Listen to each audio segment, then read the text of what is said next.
वर्षामध्ये वर्षभरामध्ये 5 कामं झालीच नाही. ती कोणती? ती पहिली गोष्ट सहपरिवार सहकुटुंब आपण आपल्या कुलदेवाच्या दर्शनाला जायचं. तुमचं जेजुरीचं खंडोबा असेल तिथे जाऊन या, कुलदेवी तुळजाभवानी असेल तिथे जाऊन या, जे आपले कुलदेवतांचं दर्शन करायचं. पण जेव्हा तुम्ही येताय रिटर्न तर आपल्या घरी डायरेक्ट यायचं. थोडंसं नातेवाईकाच्या घरी कोणाच्या घरी जाऊन भेटायचं, तिथे जायचं नाही. तुम्हाला दर्शन झालं की सीधा आपल्या घरी जायचं तुम्हाला, हे लक्षात ठेवा. दुसरी गोष्ट तुम्हाला काय करायची, ज्या दिवशी कुलदेवाचा वार असतो त्या दिवशी शक्यतो उपवास करा. घरच्यामुळे जी व्यक्ती असते ज्येष्ठ त्यांनी उपवास केला तरी चालेल, हा उपवास नक्की करा. तिसरी गोष्ट म्हणजे वर्षातून आपल्या घरात एक सत्यनारायणची महापूजा झालीच पाहिजे. सत्यनारायणची महापूजा नक्की करा. घरात आपली 10 लोक तरी खूप नाही, 10 लोक तरी जेवली पाहिजेत.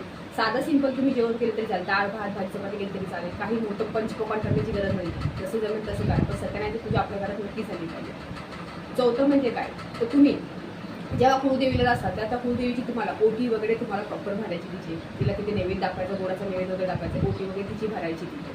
आणि कुलदेवीच्या दर्शनाला प्रत्येक वर्षी तुम्हाला आषाढ महिन्यात म्हणजे आषाढ महिन्यात जमलं तर नक्की जावा तेव्हा, नाही तर वर्षी कधी जेव्हा जमेल ते असं परिवार नक्की जाऊ.